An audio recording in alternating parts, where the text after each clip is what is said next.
Cybercrimes will cost the world 6 trillion USD in 2021.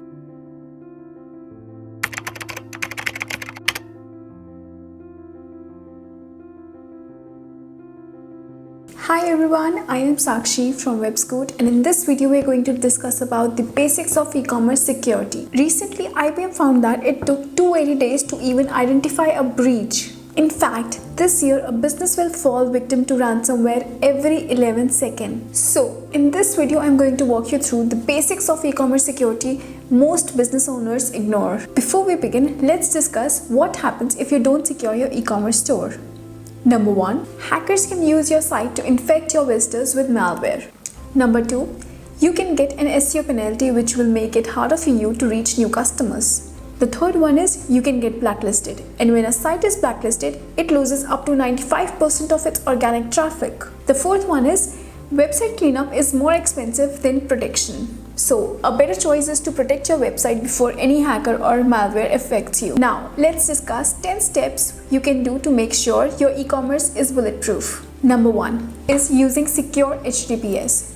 HTTPS is the secure form of HTTP. It is a protocol that visitors use when they browse your website. If you're only using HTTPS for your payment pages, it's time to reconsider and move your entire site to HTTPS. There are a couple of important reasons for doing this. Number 1, HTTPS is now a Google ranking factor. An HTTPS website will rank over HTTP stores. A higher ranking means more visitors and better sales. Secondly, HTTPS is the basic level of protection you can offer to your visitors.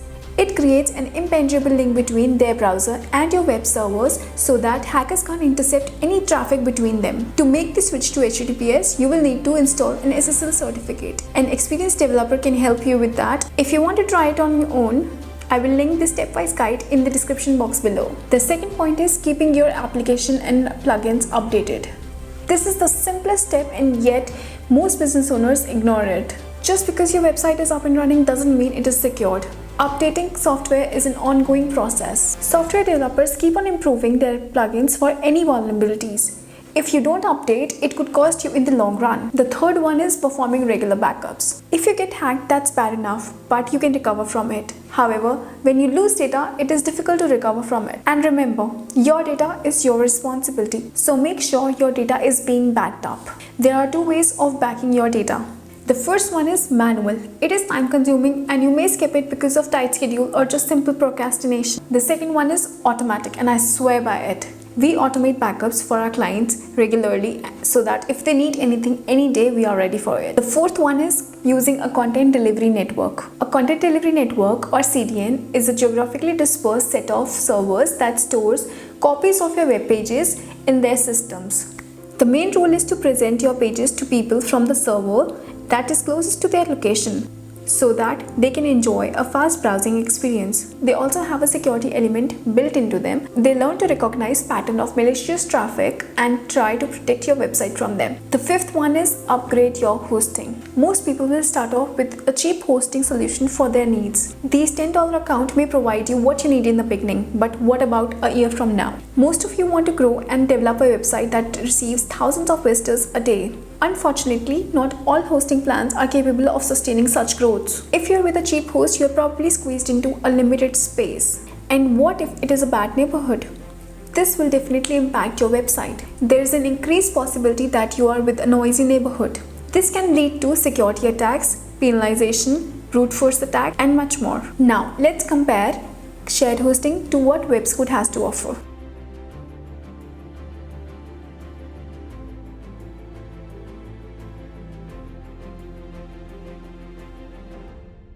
So, if you're serious about your e-commerce store, it's best to move your website to cloud hosting. The sixth one is use long and secure passwords. There are lists of breach passwords online.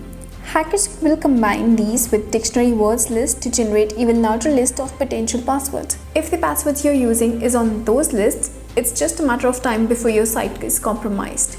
Here are some examples of strong passwords and weak password. The best practices for using a secure password are: do not reuse your passwords, have long passwords, use random passwords, use special letters in your passwords. The seventh one is using a firewall for your website. A WAF, or Web Application Firewall, is the protective barrier between a web application or its server and the internet.